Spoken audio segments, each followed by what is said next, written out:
Singh sound cost ಅಂದ್ರೆ ಅದು ಅಂದ್ರೆ ನಿಮ್ಗೆ ಅದರದ್ದು ಇಕ್ವಿಪ್ಮೆಂಟ್ ಮೇಜರ್ ಆಗಿ ಇಕ್ವಿಪ್ಮೆಂಟ್ ಮತ್ತೆ ಅದನ್ನ ಅದ್ರ ಜೊತೆಗೆ ಬರ್ತಾರಲ್ಲ ಬೂಮ್ ಆಪರೇಟರ್ ಅದು ಇದು ಆಮೇಲೆ ಅದು ನೆಕ್ಸ್ಟ್ ಪ್ರೊಸೆಸಿಂಗ್ ಆಗಕ್ಕೆ ಆ ಹೋಗುತ್ತಲ್ಲ ಪೋಸ್ಟ್ ಅಲ್ಲಿ ಸೌಂಡ್ ಡಿಸೈನರ್ ಆ ತರದ್ರಲ್ಲಿ ಆಗುವಂಥದ್ದು ಅದು ಯೂಶಲಿ. ಈಗ ನಿಮ್ಗೆ ಡಬ್ಬಿಂಗ್ ಆದ್ರೆ ಆ ಥರದ್ದೇನು ನಿಮ್ಗೆ ಸೌಂಡ್ ತೆಗಿಬೇಕು ಅನ್ನೋದಿರಲ್ಲ, ಏನು ಇರಲ್ಲ. ಅದೆಲ್ಲ ಆಮೇಲೆ ನೀವು ಅದಕ್ಕೆ ಆ್ಯಡ್ ಮಾಡ್ತಾ ಹೋಗ್ತೀರಿ, ಆಂಬಿಯನ್ಸ್ನೂ ಕೂಡ ಆ್ಯಡ್ ಮಾಡ್ತಾ ಹೋಗ್ತೀರಲ್ವಾ.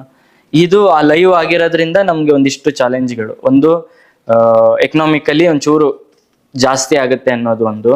ಅದ್ರ ಜೊತೆಗೆ ನಿಮ್ಗೆ ಕೆಲವೊಮ್ಮೆ ಏನಾಗುತ್ತೆ ಅಂದ್ರೆ ನಿಮ್ಗೆ ಆಕ್ಟರ್ಸ್ ಇಂದನೂ ವರ್ಕ್ ಆಗ್ಬಿಟ್ಟಿರುತ್ತೆ, ಸೀನು ಚೆನ್ನಾಗಿ ಬಂದ್ಬಿಟ್ಟಿರುತ್ತೆ, ಬಟ್ ಇನ್ಯಾವುದೋ ಒಂದು ಹಾರ್ನ್ ಸೌಂಡ್ ಬಂದಿರುತ್ತೆ. ಕೆಲವು ಸೌಂಡ್ನ ತೆಗಿಯಕ್ ಆಗದೇ ಇಲ್ಲ ನಿಮ್ಗೆ.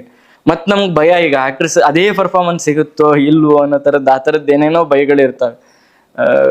ಅಂದ್ರೆ ಒಂಥರ ಅದು ಕತ್ತಿ ಮೇಲೆ ನಡೆದಂಗೆ ಅದು. ಅಂದ್ರೆ ಅದು ಯಾವಾಗ ಈ ಕಡೆ ಬೀಳುತ್ತೆ ಬೇಗ ಅದನ್ನ ಅಲ್ಲಿ ಎಂಡಿಂಗ್ ಮುಟ್ಬಿಟ್ರೆ ಸಾಕು ಅನ್ಸ್ಬಿಟ್ಟಿರುತ್ತೆ ನಿಮ್ಗೆ. ಅಂದ್ರೆ ನಾನು ಹೇಳ್ತಿರೋದು ಎಲ್ಲೂ ಒಂದೇ ಟೈಮ್ ವರ್ಕ್ ಆಗ್ಬೇಕಲ್ಲ, ಬಟ್ ಅದೇ ಬ್ಯೂಟಿ ನಿಮ್ಗೆ. ಅವಾಗ್ಲೇ ಅದು ಮಜಾ ಸಿಗೋದಲ್ಲ, ಎಲ್ಲೂ ಒಂದೇ ಟೈಮ್ ವರ್ಕ್ ಆದಾಗ್ಲೇ ಮಜಾ ಸಿಗೋದು. ಸೊ ಬಟ್ ಸಖತ್ತಾಗಿರುತ್ತೆ ಅದೊಂಥರ ಒಂಥರ ಎಲ್ಲರೂ ಮೆಡಿಟೇಟಿವ್ ಮೈಂಡಲ್ಲೇ ಇರ್ಬೇಕಲ್ಲ.